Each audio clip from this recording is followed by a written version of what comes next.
Good morning, students.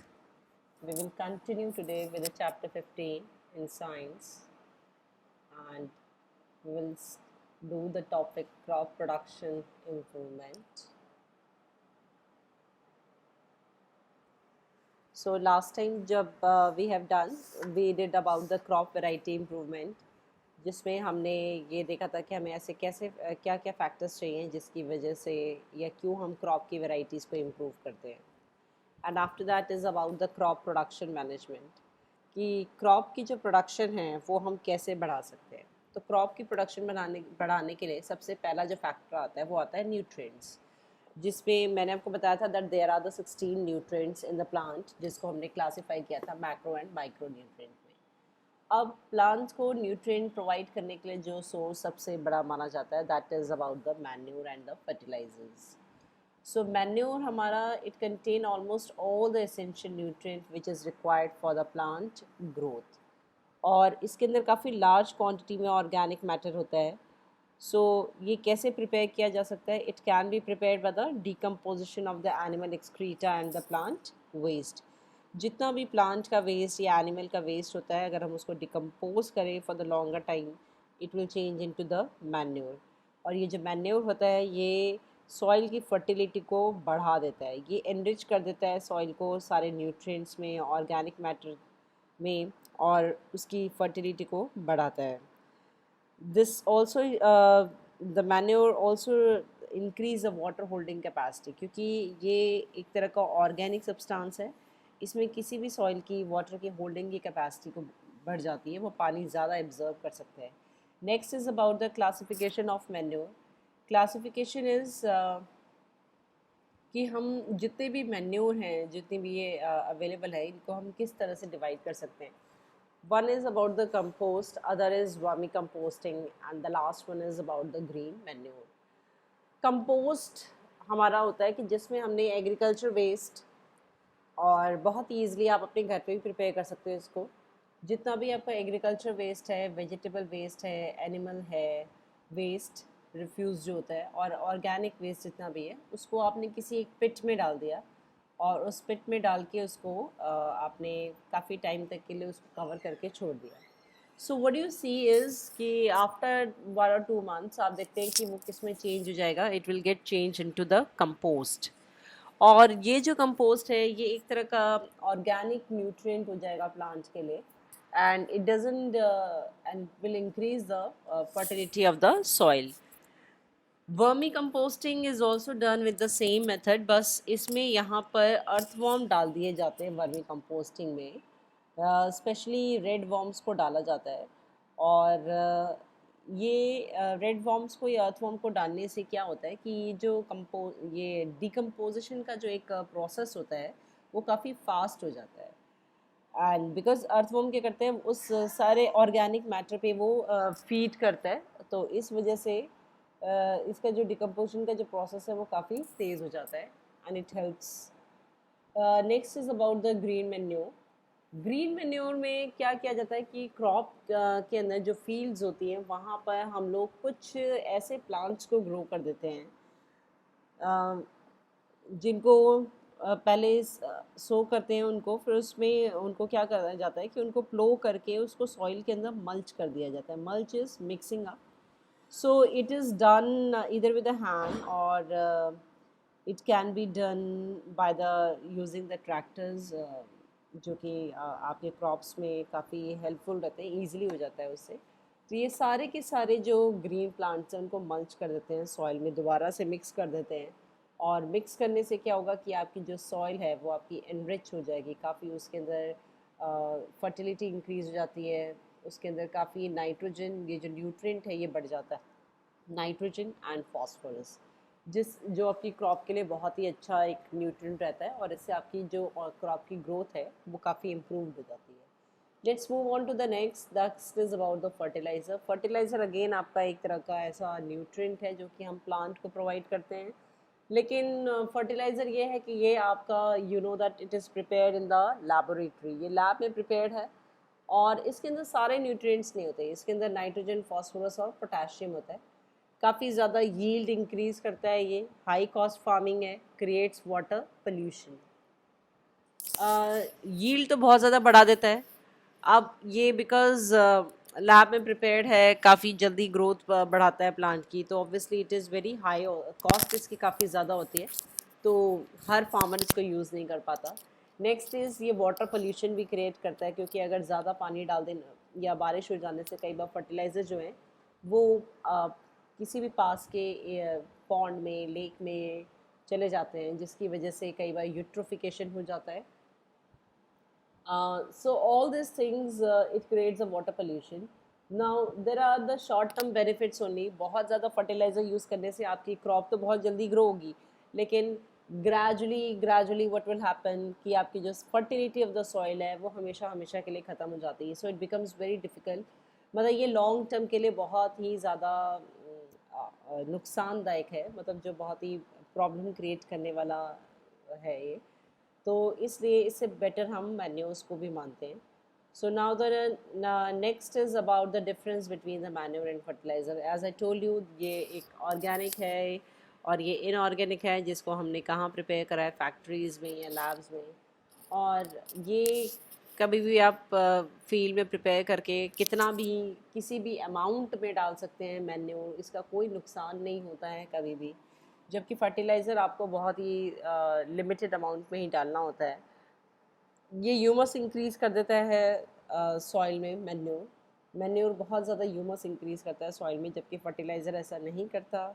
और manure की वजह से सॉइल की फर्टिलिटी को कोई नुकसान नहीं होता, जबकि फर्टिलाइज़र में ऐसा होता है.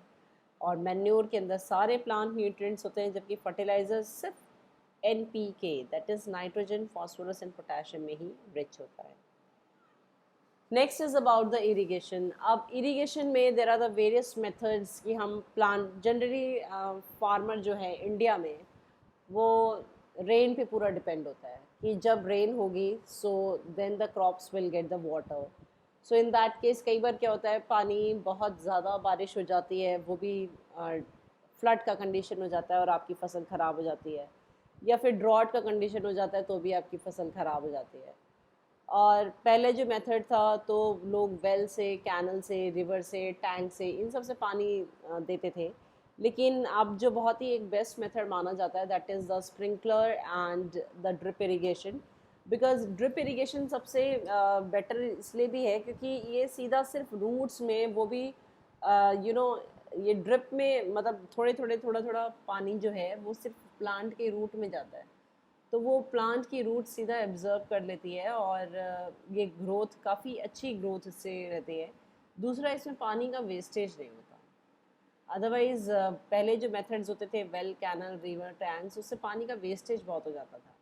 स्प्रिंकलर मेथड भी जो है यहाँ पे ये सिर्फ अपने आप ही रोटेट करता रहता है, फार्मर को कुछ करने की ज़रूरत नहीं है और ये दूर दूर तक सारा पानी इससे जाता है.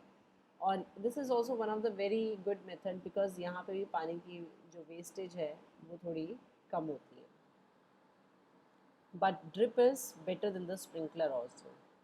So next is about the cropping pattern कि फार्मर जो क्रॉप की प्रोडक्शन है, जो यील्ड है, उसको बढ़ाने का ये एक और तरीका है कि वो क्रॉपिंग पैटर्न्स को अपनाएं.